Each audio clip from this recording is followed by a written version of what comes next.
Blind Justice presents a hero and a city with secrets hidden by the cloak of night.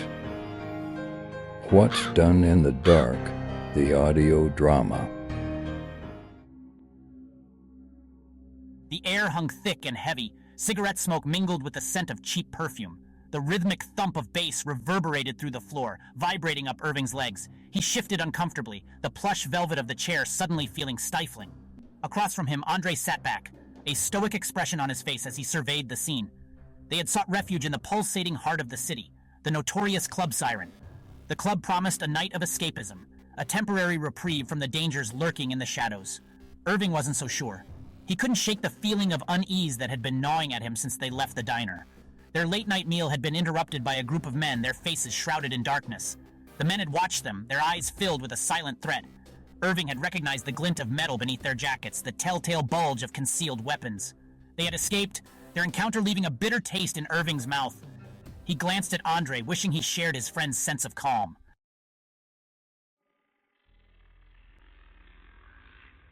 A group of women, their faces obscured by heavy makeup and the dim lights, were watching them. Their eyes, however, were impossible to miss. They glinted with a predatory hunger, their pupils dilated, fixated on Andre and Irving with unsettling intensity. These were not the seductive gazes one would expect in such an establishment.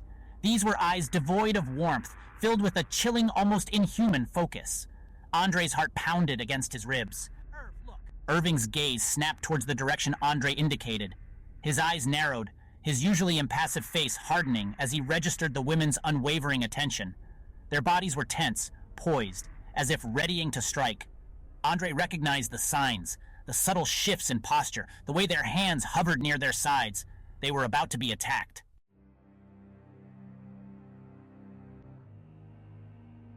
The first woman lunged, her acrylic nails flashing like talons under the strobing lights. Andre reacted instinctively, his reflexes honed from countless encounters with the city's underbelly. He swerved, narrowly dodging the blow aimed at his face. The woman stumbled past him, her momentum carrying her into the empty space where a moment ago, Andre had been sitting. Before she could regain her balance, Irving was upon her. His hand shot out, catching her wrist in a grip that would have shattered bone. But Irving hesitated, his eyes widening in surprise as his fingers met with an unyielding resistance. The woman's skin, moments ago soft and yielding, was now dry and cold, like reptilian scales.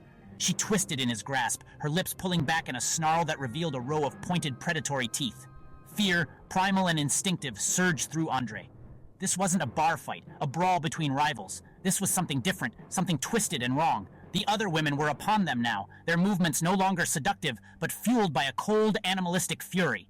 They fought with a ferocity that belied their slender frames, their blows aimed with deadly precision. Irving released the woman, his hand recoiling as if burned. "They're like her," he growled, his voice tight with apprehension. He gestured towards the stage where the dancer, her body now covered in a cluster of rough, hard scales, was stalking towards them, her eyes burning with a hatred that chilled Andre to the bone. Something's controlling them.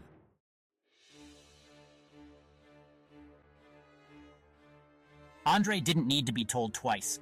He knew the feeling, the unsettling absence of free will, the cold, calculating grip of another entity taking control. He'd experienced it firsthand, the terrifying feeling of being a puppet, his body moving without his consent. He felt a surge of empathy for the women, their minds twisted, their bodies forced to do another's bidding, but empathy wouldn't save them. They were outnumbered, outmatched. The air crackled with a strange energy, the lights flickering as if struggling to maintain their hold. The other patrons, oblivious to the danger unfolding around them, continued to drink and dance, their laughter a jarring counterpoint to the escalating violence. A woman with fiery red hair whipped a stiletto heel towards Andre's face. He ducked, the heel whistling past his ear, missing him by inches. He rolled, coming up in a crouch, his back pressed against the cool surface of the bar. He needed to even the odds, to find a way to fight back without hurting the women. He could feel the familiar thrum of power within him, the energy that allowed him to heal, to mend, to cheat death itself. But it was a defensive power, a shield, not a sword. "We need help!" Andre shouted, his voice barely audible above the din of the club. He glanced towards the entrance, praying that someone, anyone, would hear his plea. And then, as if summoned by his desperate hope, 3 figures materialized from the shadows.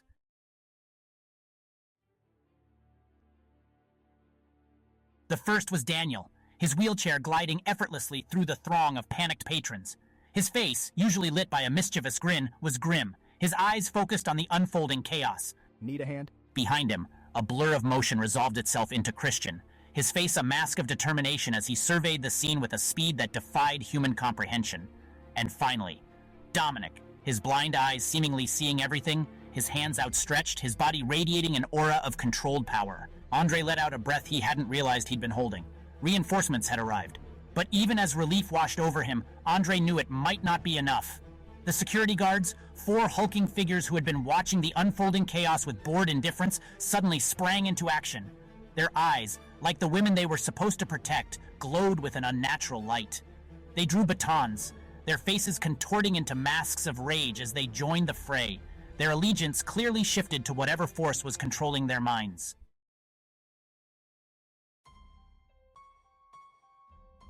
The strip club, once a den of sensual delights, transformed into a whirlwind of chaos. Bodies collided, fueled by a potent cocktail of fear, confusion, and mind-controlled rage. The air crackled with energy, the scent of ozone mixing with the cloying perfume and sweat.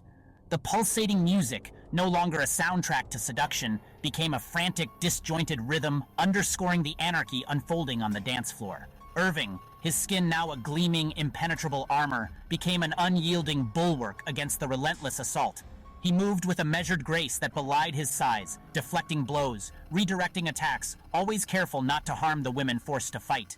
Each clang of metal against scales was a jarring testament to the inhuman strength coursing through their altered bodies. Christian, a crimson blur, darted through the melee, a whirlwind of limbs and motion. He moved too fast for the eye to follow, a phantom striking from the shadows, disarming guards, tripping attackers, sowing confusion with every lightning-fast maneuver. His speed was a weapon, but also a shield, protecting him from the flurry of blows aimed at his intangible form. Andre, a beacon of calm in the heart of the storm, moved with a fluid grace. He didn't attack, but he didn't need to. Every blow that landed, every cut, every bruise healed instantaneously, his power turning the tide of battle by sheer force of resilience. He was a frustrating enigma to his attackers, their rage fueled by the impossibility of inflicting lasting harm.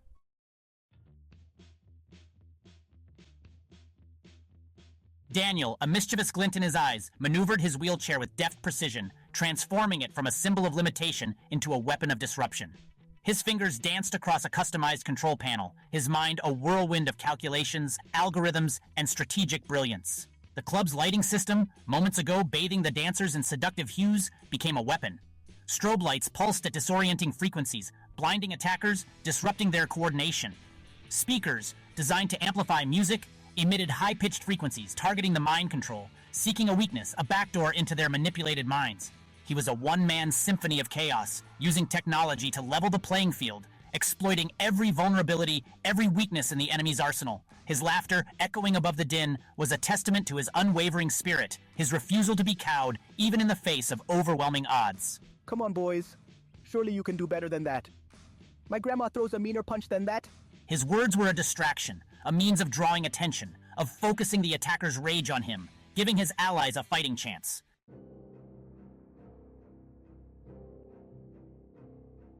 Dominic, a still figure in the eye of the hurricane, was a study in contrasts. His eyes, though blind, seemed to perceive everything, taking in the ebb and flow of the battle with an uncanny awareness. His face, usually etched with a calm serenity, was now a mask of concentration, his brow furrowed, his jaw clenched tight. He was the conductor of this chaotic orchestra, his mind a conduit, a weapon, a shield. With a thought, a flick of his wrist, objects moved, furniture flew, attackers were lifted from their feet, tossed aside like rag dolls. His telekinesis was a force of nature, an invisible hand shaping the battlefield to his will. But it was his telepathy, the ability to delve into the minds of others, that proved most unsettling. He could feel their rage, their confusion, the cold alien presence controlling their actions. He searched for the source, the puppet master pulling the strings, but found only a chilling void where their own thoughts and desires should have been.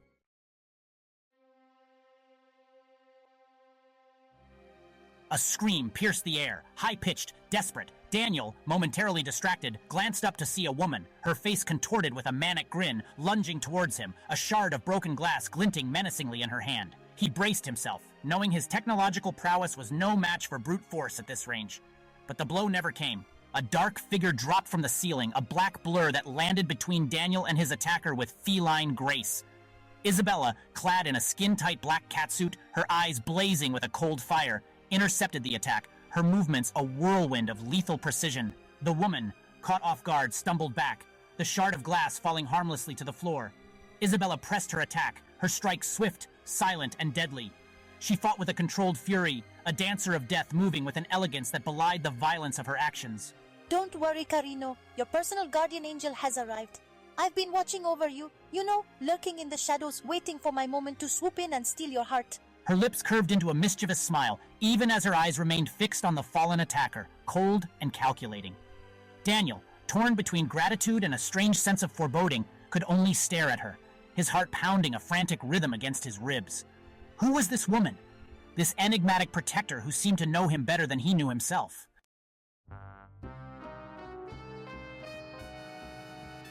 Isabella's touch was electric. A jolt ran through Daniel as she helped him maneuver his wheelchair away from the unconscious attacker. Her nearness was a distraction, a heady mix of danger and allure that left him lightheaded. He watched, captivated, as she moved with lethal grace, a dark angel unleashed in the heart of the chaotic club. You shouldn't be here, he said, his voice barely a whisper above the din. He knew it was a futile protest. Isabella, with her enigmatic smile and shadowed past, was a force of nature, as unpredictable and unstoppable as a hurricane. Always the hero, worrying about me when you're the one in the middle of this madhouse. Her hand rested lightly on his shoulder, her touch surprisingly gentle for someone who moved with such deadly intent. You could have been hurt, he insisted, his gaze meeting hers, searching for answers in the depths of her obsidian eyes. He saw a flicker of something there, a vulnerability that belied her tough exterior, but it was gone as quickly as it had appeared, replaced by her trademark cool composure.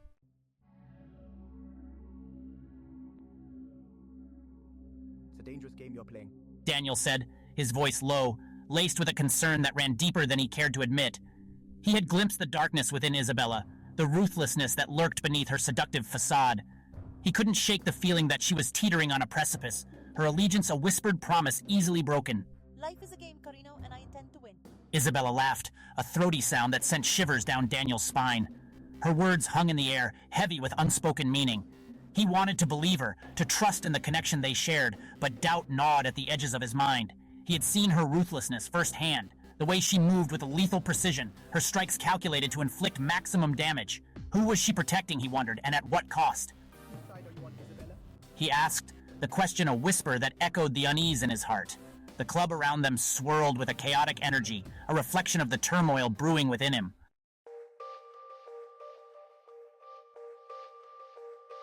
Isabella's expression hardened, her eyes, usually sparkling with mischief, turning cold and distant. She leaned closer, her lips brushing against his ear, her breath warm against his skin.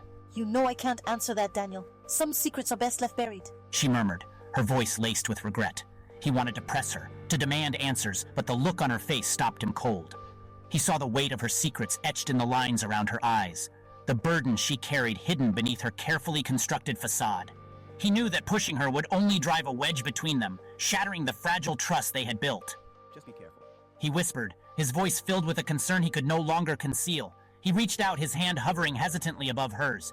He wanted to touch her, to offer comfort, but he sensed that any physical contact would be met with resistance, a wall erected to protect a heart already broken. Always. She said, her lips curving into a sad smile. She turned away then, melting back into the chaos, a phantom disappearing into the shadows. Daniel watched her go, his heart a lead weight in his chest. He was surrounded by allies, by friends, yet he had never felt so alone.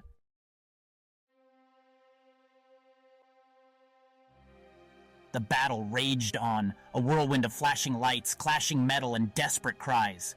Daniel, his wheelchair a beacon of technological defiance in the heart of the melee, continued to fight, his fingers dancing across his control panel, his mind a whirlwind of strategic calculations. But his heart wasn't in it. Isabella's words, her veiled warnings, echoed in his mind, drowning out the sounds of the fight. He had glimpsed a vulnerability within her, a flicker of humanity that belied her deadly skills. She was a puzzle, a contradiction, and he couldn't shake the feeling that she was somehow the key to unraveling the mystery that had brought them all to this chaotic precipice.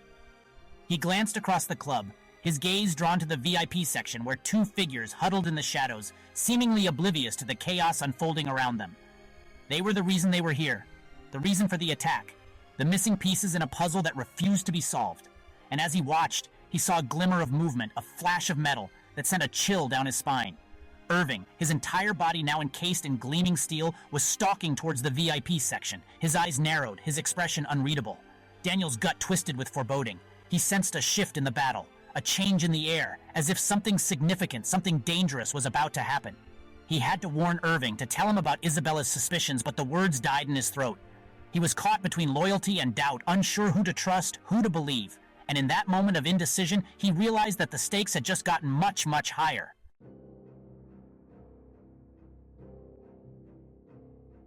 Dominic gritted his teeth, his focus unwavering as he maintained a telekinetic grip on two security guards, suspending them in midair.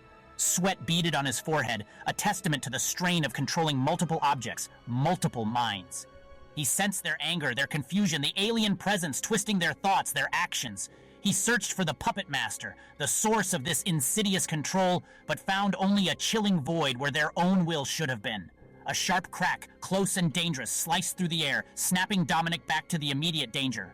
A third guard, built like a linebacker, charged towards him, a baton raised high. Dominic reacted instinctively, releasing his hold on the airborne guards to raise a defensive hand. The world seemed to slow as the guard's momentum carried him forward, the baton a blur, aimed at Dominic's head. He braced himself for the impact, the sickening crunch of bone against metal, but it never came. A cry of surprise followed by a heavy thud filled the air. Dominic opened his eyes, his heart pounding a frantic rhythm against his ribs, to see the guard sprawled on the floor, unconscious. Standing over him, a broken chair leg clutched in his hand, was Kevin. "What the hell are you doing here?" Dominic roared, his voice a mixture of relief and anger. Kevin, his face flushed but determined, tossed the chair leg aside, his gaze fixed on Dominic with an intensity that belied his fear. "I told you to stay at the restaurant, to lock the doors, to stay safe."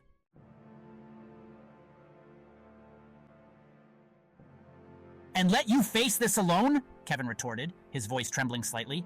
"You think I'd ever let you do that? You're like family, Dominic. We protect our own." His words, simple yet profound, hung in the air, a testament to the bond that they created. Dominic stared at him speechless, a wave of emotions washing over him. Anger at Kevin's recklessness, relief that he was unharmed, gratitude for his unwavering loyalty. He had tried to shield Kevin from this life, from the dangers that lurked in the shadows, but some instincts, some bonds, were impossible to suppress. "You could have been killed," Dominic said, his voice softer now, the anger replaced by a weariness that settled deep in his bones. He reached out a hand, his fingers brushing against Kevin's arm, a gesture of reassurance, of gratitude. Kevin smiled then, a tired but genuine smile that crinkled the corners of his eyes. He then leaned in and gave Dominic a kiss. "I'm tougher than I look. Besides, someone had to make sure you didn't hog all the fun." He winked, and for a moment the chaos of the club, the weight of their predicament seemed to fade away.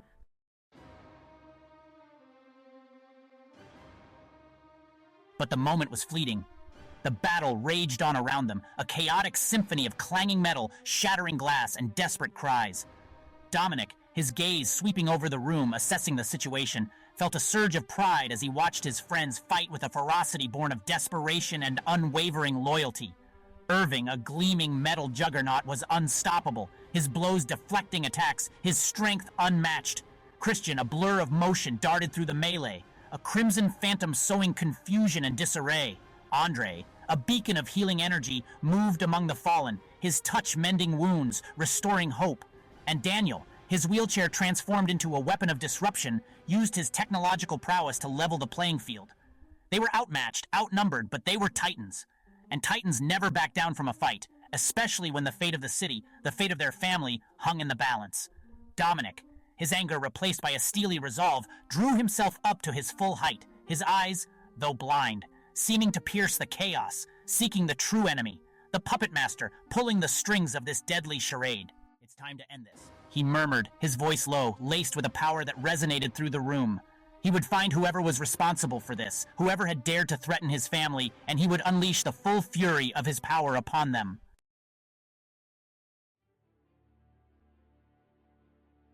The tide of the battle began to turn. The initial shock of the attack had worn off, replaced by a cold fury that fueled the Titans' defense. The attackers, their movements growing sluggish, their strikes lacking their initial precision, seemed to falter, their minds struggling against whatever force held them captive. Daniel, his fingers flying across his control panel, had found a weakness, a chink in the armor of their control. A high-pitched frequency, undetectable to human ears, pulsed through the club, targeting the implanted devices, disrupting the signals, creating a dissonance that chipped away at the puppet master's hold. One by one, the attackers stumbled, their eyes flickering, the unnatural light fading from their gaze. Some collapsed, their bodies racked with tremors, as their minds fought for control. Others, their faces contorted in confusion, looked around in bewilderment, as if awakening from a nightmare. The club, moments ago a scene of chaotic violence, fell silent, the air thick with anticipation. The remaining attackers, their numbers dwindling, seemed to hesitate, their movements uncertain, their aggression replaced by a growing fear. They had been weapons, tools in the hands of a master, but the master's grip was slipping, and they were starting to realize the true nature of the game they had been forced to play.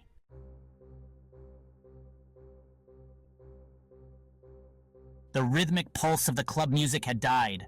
The air, thick with the stench of sweat, stale perfume, and fear, crackled with a different kind of energy.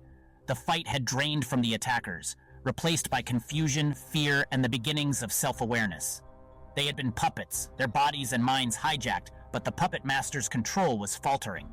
Irving, his metallic form gleaming under the flashing strobe lights, didn't hesitate.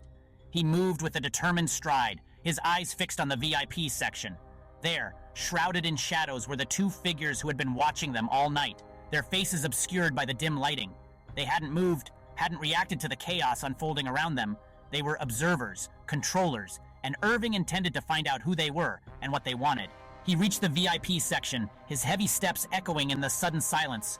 The two figures, startled by his sudden appearance, turned to face him, their eyes wide with a mixture of fear and defiance. Irving recognized them now, Matthew and Denzel, two overweight men, unremarkable in every way except for the cold, calculating glint in their eyes, a glint that mirrored the vacant stares of the mind-controlled attackers.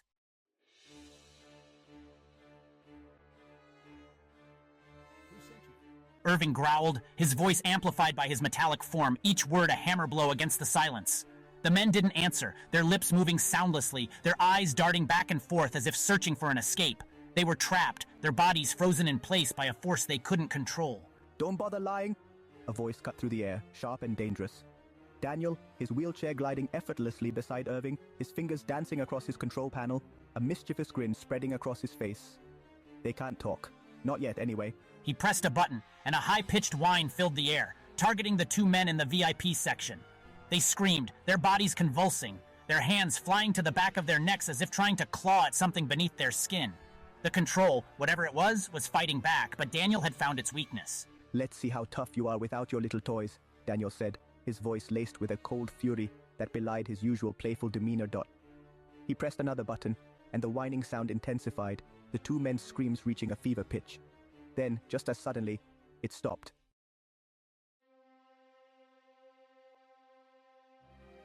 The two men slumped back against the plush velvet seats, their eyes glazed over, their bodies slack. The control was broken, at least for now. They were free, but their freedom came at a cost. Their minds, scrambled by whatever force had held them captive, were blank slates, their memories wiped clean. Who sent you? Why were you following us? But the man only stared at him with vacant eyes, his face a mask of confusion and fear. He didn't recognize Irving, didn't remember the club, didn't even seem to know who he was. Dominic, his blind eyes seemingly seeing everything, stepped forward, his face etched with concern. He reached out, his hand hovering over the man's forehead, his brow furrowed in concentration. Let me see. There are whispers, fragments of memories, but they are buried deep, hidden beneath layers of pain and confusion.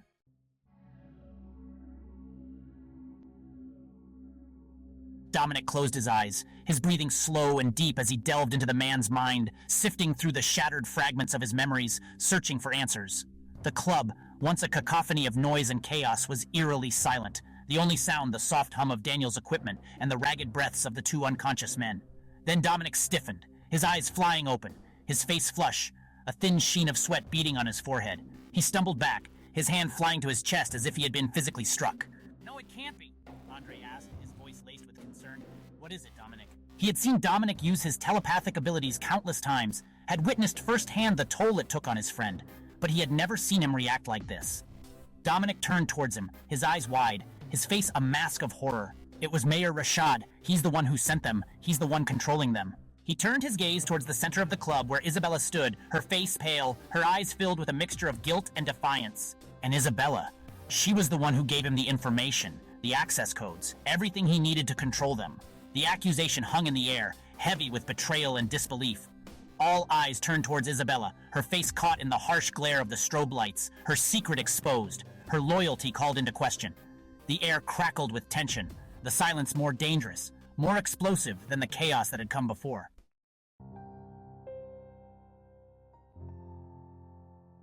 Silence descended upon the club. The echoes of the battle, the clash of metal and the cries of the fallen faded into a chilling quiet.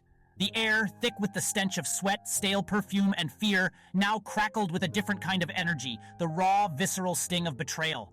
All eyes were on Isabella. She stood frozen in the center of the room. Her black catsuit, once a symbol of power and allure, now seemed to cling to her like a shroud. The flashing strobe lights, no longer a chaotic dance of colors, painted her face in stark relief, highlighting the tremor in her lower lip, the flicker of fear in her obsidian eyes. Dominic's words, sharp and accusing, hung in the air between them. Isabella, she was the one who gave him the information, the access codes, everything he needed to control them. The revelation hit the Titans like a physical blow, knocking the breath from their lungs, leaving a gaping wound of disbelief and hurt. Daniel stared at Isabella, his heart a lead weight in his chest. He had seen her at her best, witnessed her bravery, her unwavering loyalty. He had glimpsed a vulnerability beneath her tough exterior, a kindness that belied her deadly skills. Now, he saw only the mask slipping, revealing the depths of her deception.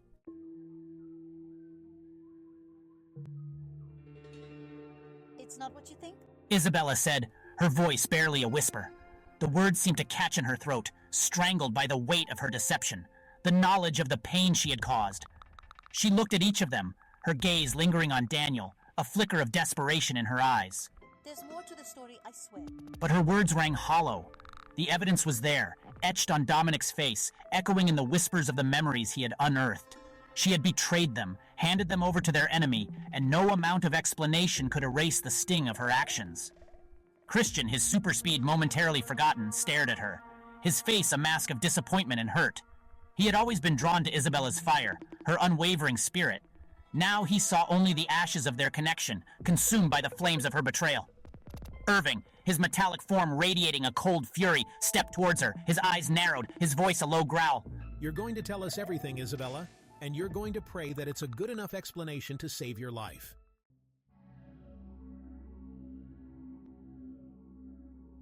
Isabella flinched at his words, her body trembling slightly, but she didn't back down. She met Irving's gaze, her chin held high, a flicker of defiance sparking in her eyes. I made a deal, yes, but it wasn't what you think. I did it for him, for Daniel. The words hung in the air, a lifeline thrown into a sea of doubt. Daniel, his heart pounding against his ribs, stared at her, his mind a whirlwind of confusion and disbelief. He wanted to believe her, to trust in the connection they shared, but the shadows of her betrayal loomed large, threatening to consume whatever fragile bond remained between them. For whom? Why? What could you possibly have hoped to gain? Isabella hesitated, her gaze darting between them, her expression a mixture of fear and defiance. She opened her mouth to speak, to offer an explanation, a justification, but the words died in her throat. The truth, whatever it was, remained locked away, hidden behind a wall of secrets and lies, leaving the Titans to grapple with the devastating consequences of her betrayal. The club, once a den of fleeting pleasures and empty promises, had become a crucible, a place where loyalties were tested, and the line between right and wrong blurred into a dangerous shade of gray. As the weight of Isabella's betrayal settled upon them, the Titans were left to confront a chilling truth. The real enemy might not be the one pulling the strings, but the one whispering in their ears.